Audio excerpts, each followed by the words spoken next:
Everyone listening to this podcast, which will be available on YouTube as well as my Anchor podcast app at anchor.fm/Gabsmacked.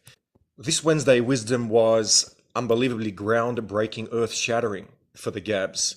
It brought back home the deepest, most fundamental issue that has been spawning a lot of the PTSD in Gabs' life. Metal balls. Metal balls is someone appearing on Periscope, everybody. I'm not actually saying metal balls for those who are listening to the podcast. It brought back some stuff that have been deep running issues that I weren't even aware of for many, many, many years. So let's get started and let's see where it ends up.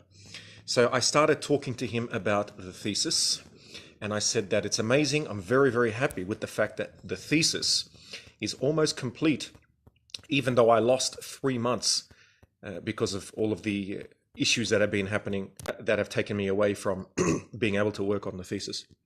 I was very happy with that. Now, next, we then, hello. Now, Pompous can't help himself. For those who are watching periscope.tv/an-autist, everyone, just a little jump into the promotions, realspeakinghuman.com. So what we said was there was So the question was, why does one miss an ex-partner even though one knows that it was not a good idea being with their ex-partner ongoing, and there was a very good reason that it did not continue. And I said to him that even after those situations, there were new situations where there were partners or potential partners that were way better in terms of the connection mentally, physically, emotionally, and all these type of things. And he asked me what was good in the past relationship, and a few things popped up, but one of them he pounced upon, and that was that I enjoyed walking down the street with a partner that I viewed or I perceived to be seen as desirable by society or members of society. What he said was he reworded that, and he said, so it seems as though part of your choices, trophy girl, ego-driven, bingo. So there are comments coming up for those who are listening to the podcast up on Periscope Live. People provide their input, and it's really good. It's a great challenge to me. I love hearing their input. So he said that these are attributes within a person that you see as an achievement or you see as somehow affecting your self-worth. And we're now going to know where this goes. But that was it seems like it's a very basic observation. But when you listen to all of the past Wednesday wisdoms, this is going to come back to one specific common theme. He asked, what is it about, he said, let's assume that you end up meeting someone who doesn't fit society's physical description of what it means to be attractive. And I said to him that, I gave him a few answers, but one of them was that, and this can go for men and women, obviously, or partners or whatever your sexual orientation, I would say, then he stepped in gum. I would say this is much more universal, this concept, as you can probably imagine. I said to him that society might deem the person a failure if they were unable to obtain a more sought after man or woman. And that was quite interesting because it implied that there was some sort of imaginary hierarchy of, let's say, desirability within someone of the opposite sex or whatever sex that you're attracted to. And this hierarchy, he says, is partially an illusion and partly not. And it can become pathological when you focus on it in both its productive and destructive components. Society or genes, exactly. So Alpha Dog just said society or genes. And what he was suggesting is that it's actually both. And part of it is natural and part of it is pathological. And what he said was that there's a lot more within the relationship between, or as opposed to just that one particular attribute or metric that you're using to decide whether you want a life partner and what you want your life partner to have as variables which constitute, the characteristics you want. Sorry.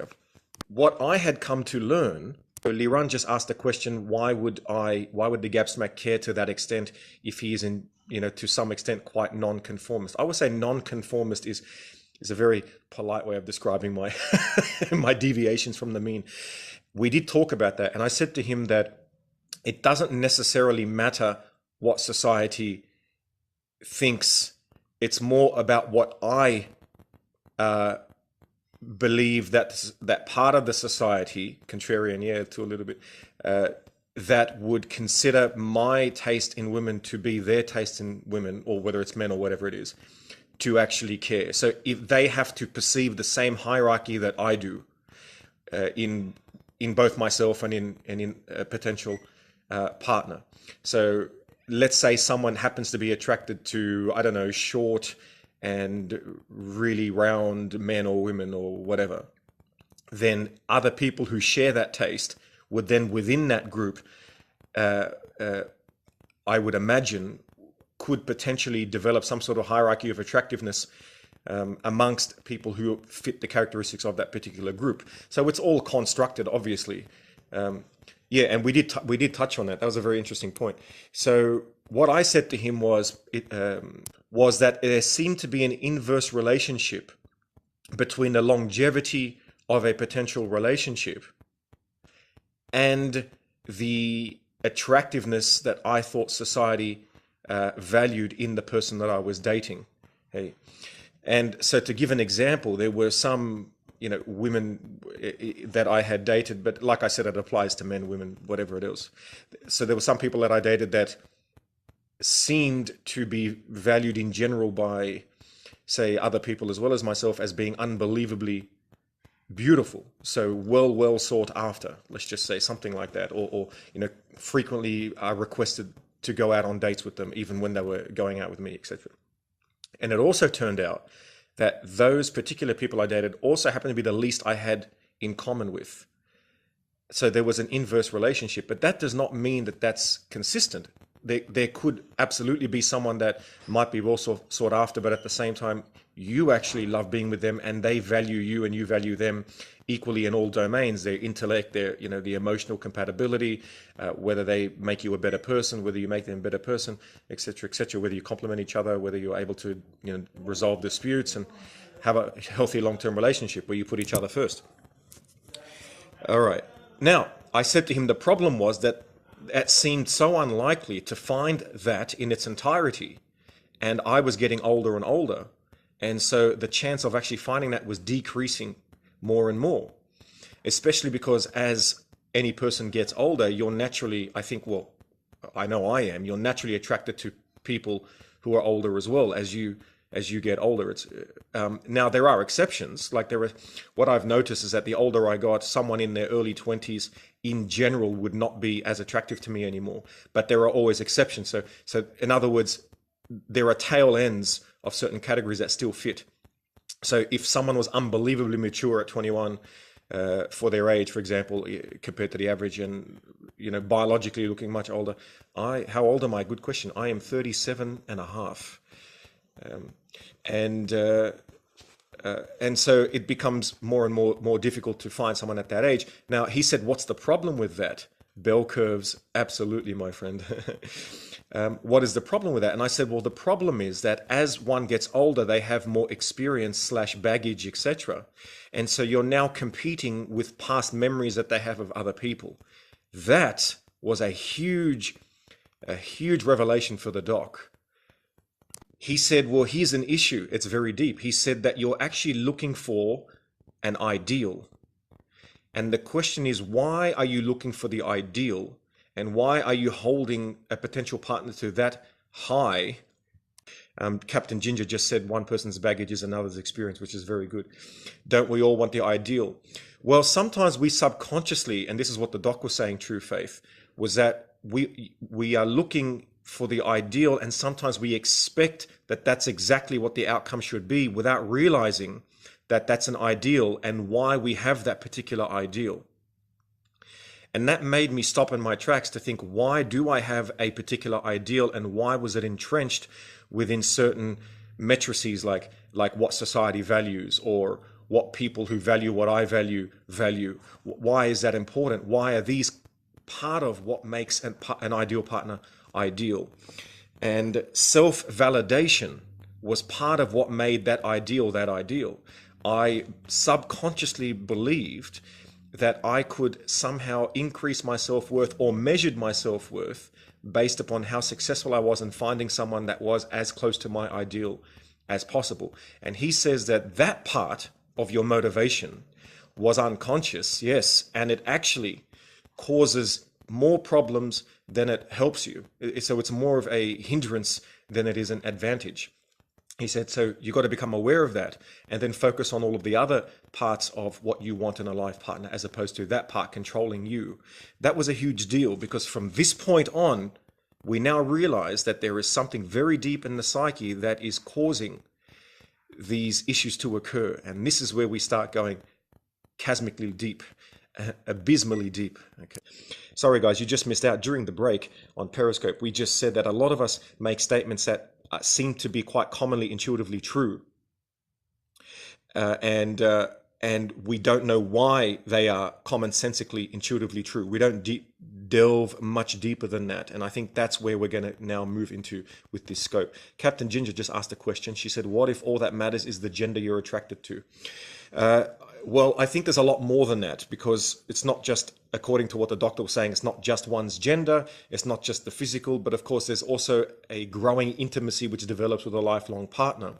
And that growing intimacy is based upon joint memories, experiences that you have together, the ability for your temperaments to successfully negotiate issues that you have together, to increase the friendship, to slowly dissolve the boundaries between you to any certain extent, to help transmit information between you in order to continue the intimacy. So what about the 7-year itch?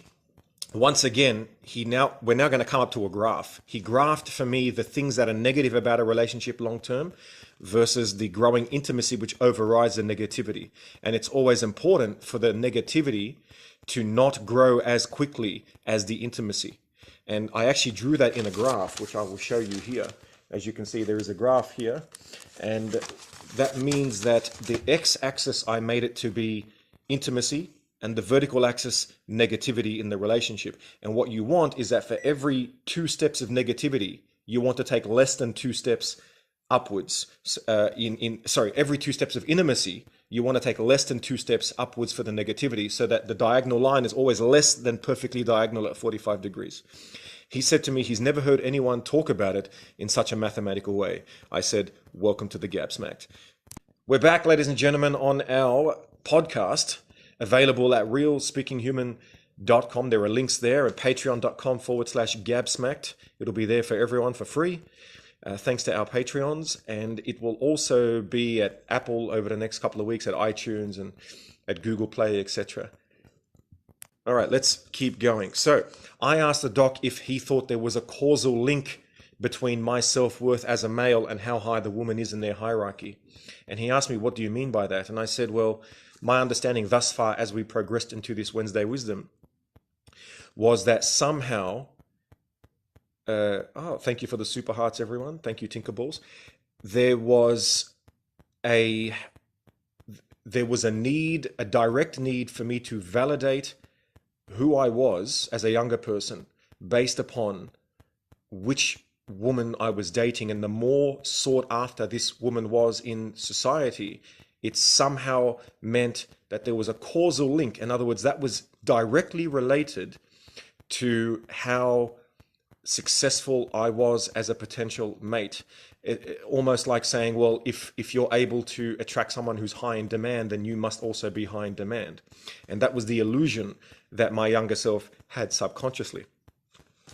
Now, what he actually said is that this is not sustainable, because you are basing part of your decision for a life partner on relating a person based upon a deficiency in oneself. He said, so you're looking for a way to solve the deficiency within yourself via an external factor. which is, of course, the illusion of dating someone that you think people find more to be in demand than other people. Thank you, Mike Arrest, for the invitation. Okay, and then something happened. He said, I said to him, that's why past relationships, last decade, there were past relationships where I was accused of thinking that my partner was not good enough. So some of those young women thought that I thought they weren't good enough for me. And that, he said, was related to the fact that you were trying to find someone to help fill a deficiency within yourself. And because that deficiency can never be satisfied from the outside, the other person will never be good enough, because they will never be able to satisfy that deficiency. And so therefore you need to solve that deficiency by realizing that you need to solve it within yourself, which of course is now overlaying with most of our Wednesday wisdoms. So we're getting closer and closer to some sort of core problem that seems to be repeating itself. We then went to the next part, which was it's more than just attraction. All right, so he said that it's more, long-term relationship is way more than attractions. And this is how we ended up. He said that you need to nourish intimacy over physical attraction. In other words, physical attraction is one component, but nourishing intimacy, he said, was absolutely a must over the long term, because all of that outweighs all of the negatives in a relationship. And that's when I drew that graph at that time he said intimacy increases over time, and therefore you can't decide at this point in time whether someone's worth being with. He said you have to decide every single day in increasing the intimacy. And so with each day, you're going to have more intimacy and more closeness with the partner, which means that your answer will always, as long as you focus on the intimacy, will always be that you can stay with them, which is a very interesting way to do it. Obviously, there are other factors, but that was quite a big one, because in other words, your desire or your decision making in staying with that person is actually dynamic. It's based upon dynamic factors. The intimacy is growing each day. So therefore, even though the problems get bigger, the intimacy gets even bigger. And that overrides the new problems that keep coming. So what he said was that it needs to continue, spoiler alert, it needs to continue the intimacy to outweigh the physical deterioration within this relationship, okay, in order to preserve the attraction. That was fascinating to me, because therefore, true faith says you have to constantly feed your partner. Well, that's one way to do it. KFC can work, or McDonald's. We call it Macca's in Australia. Obviously, I was joking with that though. What he said was, it was for me, especially someone with autism, massive insight to understand how other people think, etc. All right, so in order to preserve the attraction, it's not about I'm worried that they're going to get old, or they're going to get fat, or they're going to get something, because I was only looking at it on the assumption that my level of intimacy would not change. And so if my level of intimacy would be the same after year 1 as it would be after year 10, then yes, I would be right in thinking that the attractiveness would wane after time. But if you take into account that each day you become closer and you love them more, then you realize that no, the attraction doesn't wane, because the loss in physical state, in other words, physical deterioration, is compensated, or more than compensated, by the increase in intimacy and positive memories with your partner. This was amazing. This was stuff I never, ever thought of before. All right.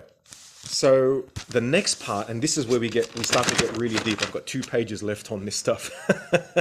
I might take a break. Hold on, podcast people. All right, Alpha Dog has coined a new term, compounding intimacy. I like that. It's like putting money in the bank and watching it compound. That's pretty cool. So the next part, he said, was as long as you, were searching unconsciously motivated by supplementing differences within or deficiencies within yourself via external factors, then you will be held hostage, as I said before. However, he said that is completely fine as long as it is a product of the relationship and not a driver to find a relationship. That's the problem. He said that, yes, obviously it's great if you want to find someone you're attracted to and all of that. That's great. He said, but that should be a bonus, something that emerges as a consequence of finding someone for the real reasons to find a life partner. as opposed to that being the determining factor. And that was amazing, because that completely destroys the idea of, flipping through the phone and finding someone you're attracted to. In other words, only doing, I'm not saying that's wrong or that's bad. No, don't get me wrong. There's nothing wrong with that I can see. I'm saying that on its own, saying that that is the determining factor becomes a problem, where I'm now almost thinking that it might even be better, or just an idea, to meet someone before seeing them, in some cases where you get to know about their personality and they know about yours first, to see if there's potential intimacy, and then have a look to see if there's physical attraction. I'm not saying that one's better than the other. It's just an interesting concept that I never thought of before. All right, the next part is that he said, part of why I was looking, you've tested that, there you go. Part of why I was looking for yoga for an ideal partner was based upon strong psychologically pathological reasons. So there's nothing wrong in general with looking for an ideal partner, but if it's based upon those pathological reasons, then it's a problem. Someone just said, if there's no physical attraction, then it doesn't work. I would agree that's absolutely a valid point, and it needs to be the physical attraction. But what the doc was saying, that that is one factor amongst many factors, as opposed to just being the sole factor. And I'm not saying you're saying that. Yeah, I would say that he said, in my case, I was unconsciously over focusing on that one particular characteristic. Yeah, like they had to be gorgeous, and that's the most important thing. And I didn't even realize I was doing that, actually. So it's interesting. So what the fascinating point of this is that once you listen to Wednesday Wisdom ongoing, you'll see that it's the same pattern. It's almost like I never even knew how to shake it off. This idea that I had to do stuff in order to get more value, or be valued more by society. Which was unbelievably fascinating, that kept coming back, even though I now know that that's what I was doing as a younger person. All right, so let's have a look at the next part. Okay, so the idea that I was someone's first comes to the next problem. So when I was much younger, and this is a problem with many young guys, I would say, and maybe even older guys, whatever, or maybe women, I don't know. Obviously, not being a woman, I can't speak for that. But in my case, around me, there was a lot of discomfort with going out with someone who already had memories of other relationships. And I couldn't ever figure out why we would do that. And that bothered me for many years, because I knew that it logically didn't make sense. Because even if you're with someone who's only been with no one else, well, your past self is with them after a certain time. You don't get it. Interesting. So that's an interesting phenomenon. Yeah. So first thing, not every guy and girl thinks that way. So clearly it can't be universal. And then the next thing I realize is that it couldn't even be true at all. Not just not true universally, but couldn't be true at all. Because if you go out with someone after a year of dating them, well, then they've had a year of experience with a past version of you. So it's the same thing. Whether they had that year with someone else or with your past self, it's still, in effect, someone else. So there's no escaping this idea that people are going to have past memories, whether it's a past memory of you or a past memory of someone else. So it makes no sense logically at all. And what we discovered, this is where it started to get interesting. So what I told him was that when I was younger, I had that desire when I was in my early 20s and stuff like that. And then what happened was that my ex-fiance, who did not have any partners before myself, intimate partners, it felt, I think we think too deep here, it felt great because I thought I'd found the solution. And then after a long period of dating her, I realized I still had the same problem. And that problem was that she now had past memories with my past self. So I was in the same problem. I was in the same vector space, the same universe. I could not escape this mental torture of thinking that someone had memories of a past me or past someone else. And so I knew desire leads to suffering, said the Buddhist. Yeah, I would go with that. So therefore, this is why it started to bother me, because I started to wonder as well whether her true feelings for me were valid or whether they were based upon naivety. And I would never know because she was naive. However, she could have had 5 boyfriends and still thought about me the same way. How would I know? Yeah, exactly. Some people say that Liran just made a good point, which is that with part boyfriends, what could have bothered you is they may have been better than you in some way. It's even deeper than that. And I'm going to tell you that that's a very good point, but it's way deeper than that. And this is where it was. He started to ask me, what thoughts come to your mind when you think of your past self being disturbed by that? We are all souls, yes. And I started to think of memories of another man being in my position, pardon the pun, and we laughed about that. And he said that it has something to do with purity, cleanliness, and contamination, and that it made me feel less valuable. And then he came back with a very good point, which was, he said, let me reword it for you. Let's say that you had no intrusions of past memories. And I said, that's exactly correct. In fact, my younger self would actually freak out over memories that my partner might have been having with their ex, which they weren't even having. They're over their ex. They're not thinking about their ex. They're thinking about being with me, and yet my younger self is imagining that they were thinking about the other ex, and so it's actually torturing me, and it's not even real. So it was obvious that I could see this as I was getting older, that this was all an illusion. Is a case to be considered. Not for this reason. Someone just asked, is holding on to your virginity a case to be considered? Not for this reason. I think that everything I'm describing is a really bad reason to hold on to one's virginity. If someone wants to do that, there are other. Do you think you can overthink?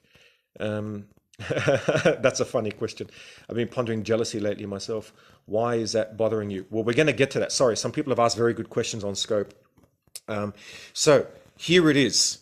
He said to me, there are no intrusions of part memories. And then he said, and this is the part that started to blow my mind. He said, similar to a desire of an infant to have his or her mother preoccupied with him or her. And that is exactly the problem. We are made of memories. We are sort of, in a way. This is exactly the issue that has been recurring as a theme. If anyone's read my book, you know, and listen to the director's cut on YouTube, you know that the problem, I bring up my mother a lot. And then I realized that I was doing something. And now it starts with R. I said to him that I've been searching subconsciously for an experience that I did not have, that I felt was owed to me. And he said that was a very powerful description, because when you feel that something is owed to you and you don't have it, it is partially immature. Yeah, absolutely. When you feel that you're owed something that you didn't get, what is the feeling with R that you start to develop? Exactly. Resentment. You start to develop resentment. Exactly. Have not we seen this? Everybody knows someone who develops resentment over something. We can always see that. Now, this is how deep it gets. Because what experience did you feel you were owed? Yes, I will get to that right now, my friend. A real, genuine need for an infant to have a carer completely in tune with them. And so without that, an infant feels that they are in a scary place. Now, because I had undiagnosed autism as a child, and autism was not very widely known, and I had a typical loving parents who didn't know how to handle an autistic child, I did not, as a child, end up ever experiencing what it was like to have a carer that was in tune with an autistic child's needs. And so I have subconsciously been forever trying to find that in a female partner. And the problem is that I ended up sucking dry the energy of female partners because I was demanding exclusive attention as a younger man without realizing it. That was a phenomenal discovery, because I then had a flashback to my auntie who met my ex-fiance, who comes up in the book later, as we'll talk about it, a very, very key woman in my life, who my auntie said looked almost exactly like my mother, and who also said that she was being drained of her energy because I demanded so much attention. Someone says, I don't appear autistic now. Believe me, I have heard that for, if I had $1 for every time I heard that. And that is the whole book. That was the whole point of the book. That's why it's called Speaking Human, because I spent years and years, thank you for the compliments, I spent years and years learning how to try to become more neurotypical in my actions. And the book describes that in a very disjoint fashion. That was my biggest regret with the book, is that I wrote it like a typical autistic person. It's completely disjoint. Many children do that. It's not easy. There you go. So I thought to myself, I wonder how many of us do that in different degrees. And so maybe, time for book 2, maybe we are attributing a lot of our psychological issues to the current political landscape. And that's why some of us can get triggered on certain topics. And I think it runs way deeper than what we think. So now we come close to the end of Wednesday Wisdom.